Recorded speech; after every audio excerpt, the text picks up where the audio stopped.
All right, ladies and gentlemen, we have the audio portion at least back up and running on KMUD, so do appreciate that to the team for working on that. So what we'd like to be able to do is start our public comment portion of this evening's hearing. And again, thank you so much for your patience as we're working through some of the technical difficulties.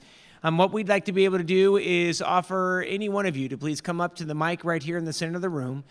If you could just simply state your first and last name. We're going to ask you to please keep your comments, questions to about 3 minutes.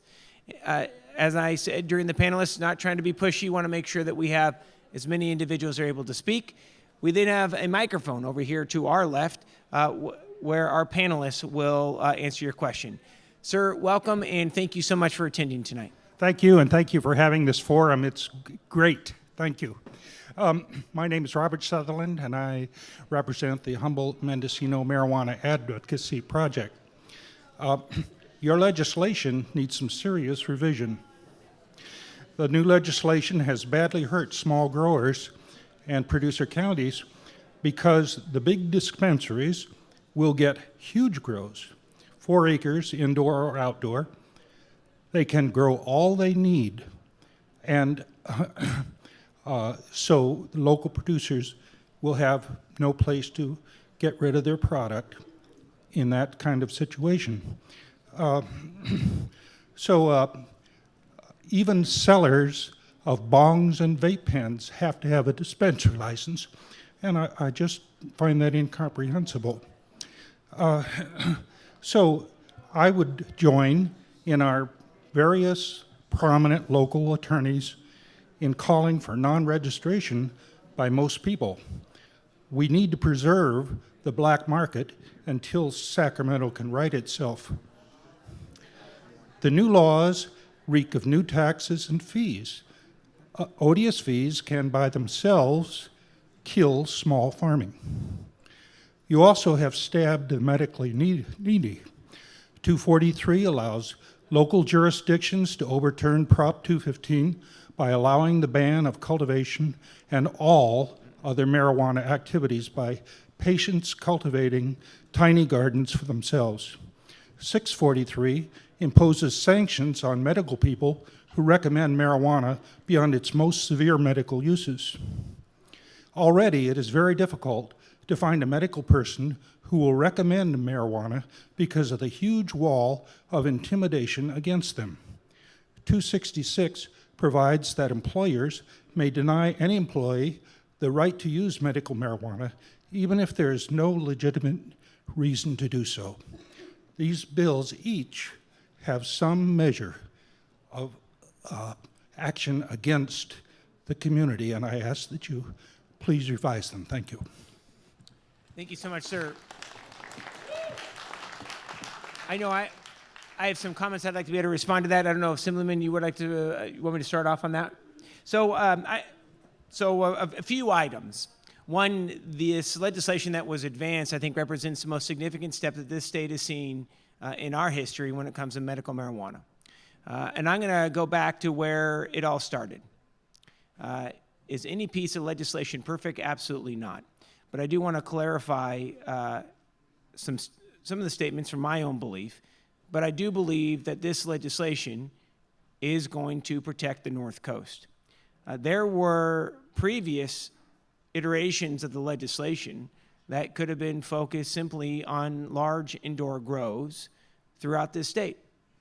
And we intentionally focused on limiting any potential impact because we represent the North Coast.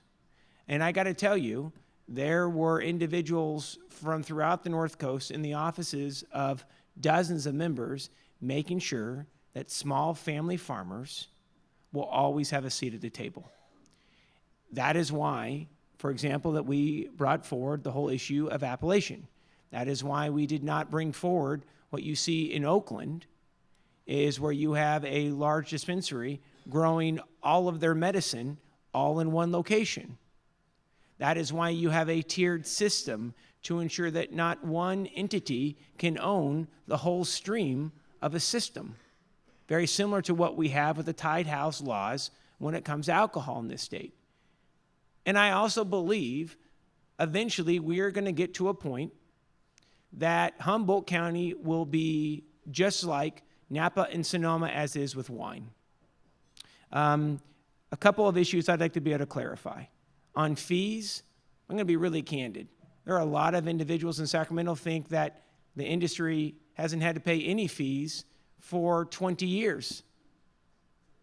So there is going to have to be some fees associated as we advance.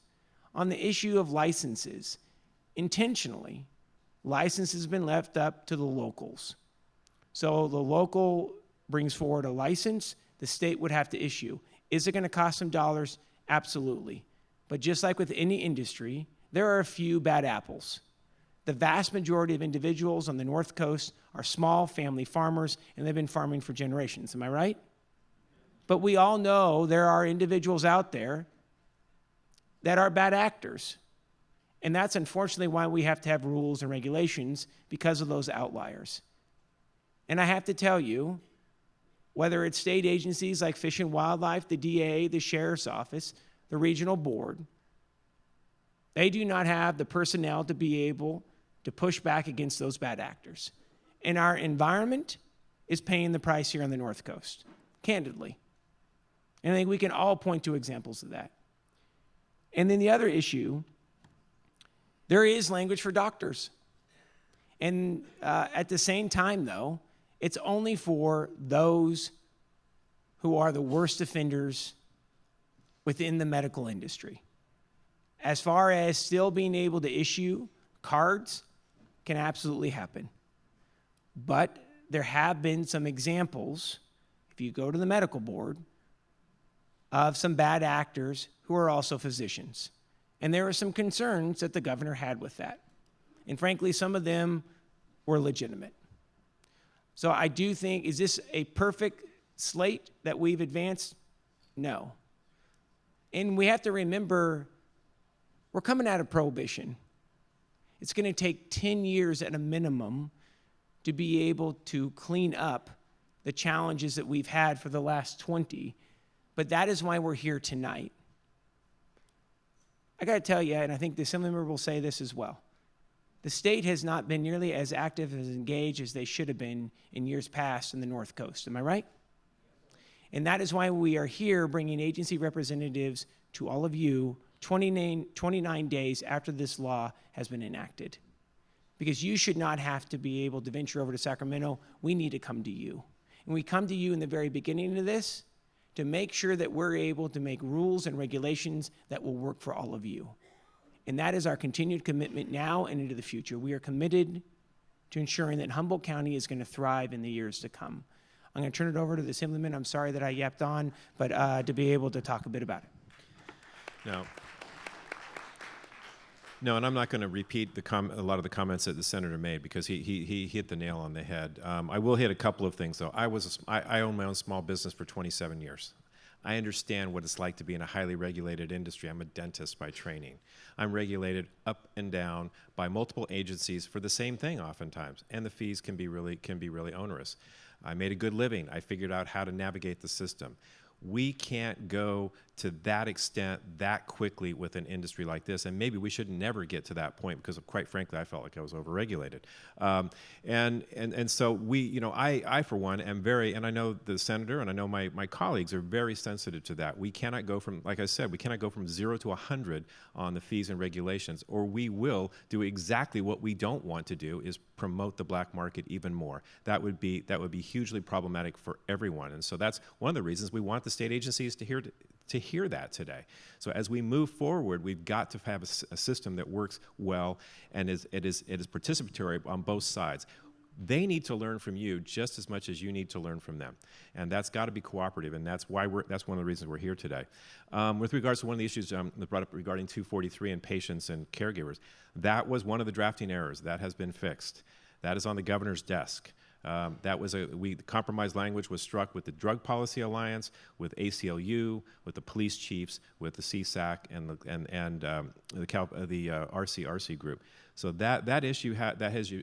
And number of pounds that you can store is all based off of county ordinance, and it will continue to be based off of county ordinance. And that was important, as we heard from both Supervisor Fennell and Sundberg, that had to stay. please come forward. all the money, the jobs here, by setting up a not-for-profit distribution and But I'd like that addressed somehow.